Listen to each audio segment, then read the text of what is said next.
جناب صدر، میرے عزیز ہم وطن ساتھیوں، السلام علیکم۔ آج مجھے جس موضوع پر لب کشائی کا موقع ملا ہے وہ ہمارے فخر کا دن یوم تکبیر ہے کہ جب چاغی کی پہاڑیاں پاکستان کے آہنی دفاع کی علامت بن گئیں۔ جناب صدر، میرے خیال میں تاریخ صرف اہم واقعات اور کامیابیوں پر جشن منانے کا نام نہیں، بلکہ یہ کسی بھی قوم کے حال اور اس کی موجودہ صلاحیتوں کو ان کے ماضی کے آئینے کے ذریعے سے پرکھنے کا پیمانہ ہے۔ جناب صدر، 1965 اور 1971 کی پاک و ہند جنگوں کے بعد ہندوستان کا رویہ پاکستان کے خلاف بڑا ہی معاندانہ ہو گیا تھا۔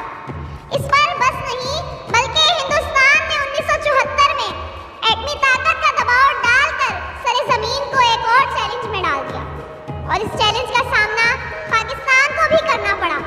اسی سلسلے میں محسن پاکستان ڈاکٹر عبدالقدیر خان، جو کسی تعارف کے محتاج نہیں، انہوں نے وزیر اعظم پاکستان ذوالفقار علی بھٹو کو خط لکھ کر اس سلسلے میں اپنی خدمات کو رضاکارانہ طور پر پیش کیا۔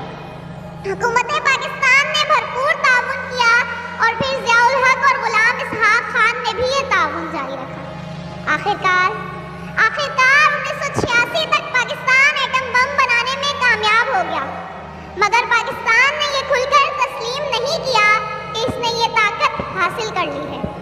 بقول شاعر، واللہ یہ ملک خدا داد رہے گا، واللہ یہ ملک خدا داد رہے گا، آزاد تھا آزاد ہے آزاد رہے گا۔ جناب صدر، ہندوستان طاقت کے نشے میں چور تھا اور بڑے گھمنڈ سے اس نے راجستان کے صحرا میں پوکھران کے مقام پر اچانک 5 ایٹمی دھماکے کر ڈالے۔ اب تو اس کے رویے میں بھیانک تبدیلی آ گئی اور پاکستان کے خلاف کھلم کھلا دھونس اور دھمکی پر اتر آیا۔ پاکستان پر اب تو لازم ہو گیا تھا کہ اپنا راز تشت ازبام کر ہی دے۔ عوام کا بے حد اصرار تھا کہ پاکستان بھی جوابی دھماکے فوراً کر ڈالے۔ اب تو دنیا جہاں سے دباؤ پڑنے لگا کہ پاکستان ایسا کرنے سے باز رہے۔ امریکی صدر بل کلنٹن نے 15 دنوں میں وزیر اعظم نواز شریف کو 5 دفعہ فون کیا اور روکنے کی کوشش کی، لیکن 28 مئی 1998 سپہر 3 بجے بروز جمعرات بلوچستان کے قریب چاغی کے پہاڑوں کے زیر زمین سرنگوں میں پاکستان سائنسدانوں نے اللہ اکبر کے فلک شگاف نعروں کے درمیان ایٹمی بٹن دبا ہی دیا۔ بقول اقبال، اس قوم کو شمشیر کی حاجت نہیں رہتی، اس قوم کو شمشیر کی حاجت نہیں رہتی، وہ جس کے جوانوں کی خودی صورت فولاد۔ یکے بعد دیگرے 6 دھماکے کیے گئے، سارے کے سارے کامیاب اور ہندوستان کے مقابلے میں زیادہ طاقتور تھے۔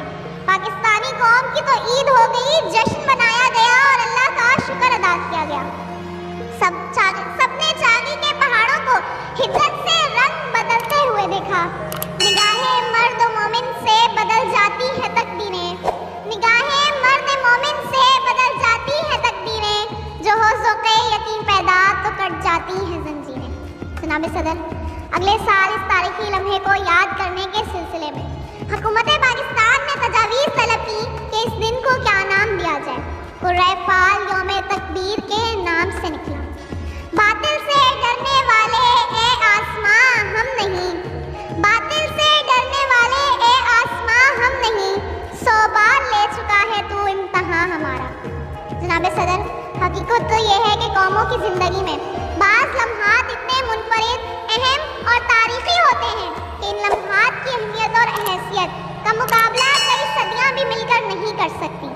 زمانے کو ہلا دینے کے دعوے باندھنے والوں، زمانے کو ہلا دینے کے دعوے باندھنے والوں، زمانے کو ہلا دینے کی طاقت ہم بھی رکھتے ہیں۔ ہمارے محسن پاکستان ڈاکٹر عبدالقدیر خان کو میرا سلام، شکریہ۔